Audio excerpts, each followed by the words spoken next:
Baik, Assalamualaikum warahmatullahi wabarakatuh. Waalaikumsalam warahmatullahi wabarakatuh. Sebelumnya terima kasih kepada teman-teman semua yang sudah menyempatkan waktunya untuk dapat melaksanakan Zoom pada siang ini. Baik, Assalamualaikum warahmatullahi wabarakatuh. Baik, Assalamualaikum warahmatullahi wabarakatuh. Waalaikumsalam warahmatullahi wabarakatuh. Sebelumnya terima kasih kepada teman-teman semua yang sudah menyempatkan waktunya untuk dapat melaksanakan Zoom pada siang ini. Jadi di Zoom kali ini kita akan melaksanakan diskusi untuk membahas tugas atau soal yang telah diberikan oleh Ibu Aisyah dalam mata kuliah Sejarah Indonesia Baru 1. Mungkin kita mulai mendiskusikannya dari pertanyaan yang pertama. Di sini Erza izin menyampaikan pendapat Erza. Nah, jadi ketika Islam datang ke Nusantara adalah awal untuk Indonesia masuk ke era modern. Ini bukan cuma soal agama, tapi juga tentang perubahan sosial, ekonomi, dan budaya. Masuknya Islam ke Nusantara secara umum dianggap sebagai peristiwa modern karena proses terjadinya itu terjadi pada periode secara pasca abad ke-14. Nah, jadi intinya masuknya Islam ke Nusantara itu seperti awal dari perubahan besar yang membawa Nusantara ke era modern. Kita jadi lebih terbuka, maju, dan punya identitas yang kuat sebagai negara kepulauan dengan budaya yang sangat beragam.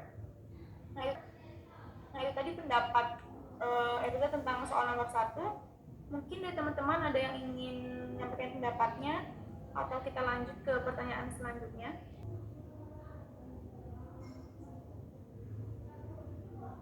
Kita lanjut ya ke soal nomor 2, yaitu apa saja perubahan mendasar yang dialami masyarakat Nusantara saat masuk dan mulai berkembangnya agama Islam. Mungkin untuk Asmi bisa menyampaikan pendapatnya soal pertanyaan ini. Baik, terima kasih Erza. Saya akan menyampaikan yang saya dapat. Apa saja perubahan mendasar yang dialami masyarakat Nusantara saat masuknya dan mulai berkembangnya agama Islam, yaitu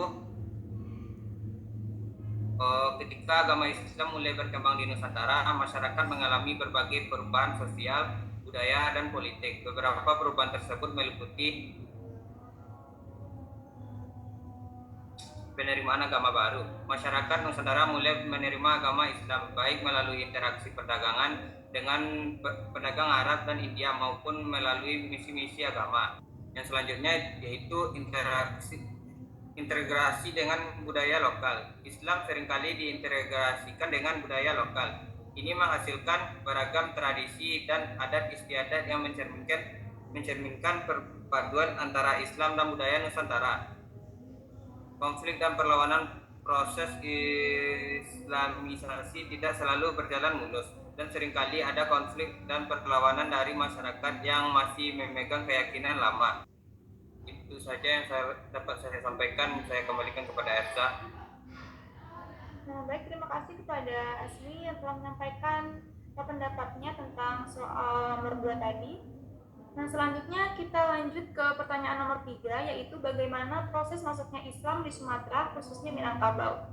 Mungkin Gifan bisa menyampaikan pendapatnya soal pertanyaan ini. Baiklah, terima kasih kepada Erza. Saya akan menyampaikan pendapat saya mengenai bagaimana proses masuknya Islam di Sumatera, khususnya Minangkabau. Para ahli sejarah sampai saat ini belum punya kesepakatan mengenai waktu yang tepat masuknya Islam ke Minangkabau. Hal ini terutama karena belum ditemukannya bukti-bukti sejarah tertulis di Minangkabau. Peninggalan sejarah berupa bangunan seperti masjid, paduni, dan lainnya maupun catatan tertulis lainnya tidak dapat diberikan kepastian. Beberapa sumber yang dapat dipercaya dan lebih diberikan kepastian terutama berasal dari luar Minangkabau.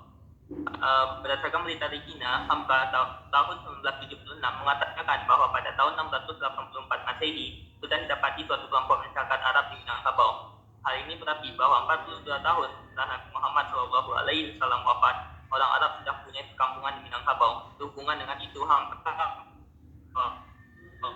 nama salah satu kota di pesisir barat Minangkabau berasal dari bahasa Arab.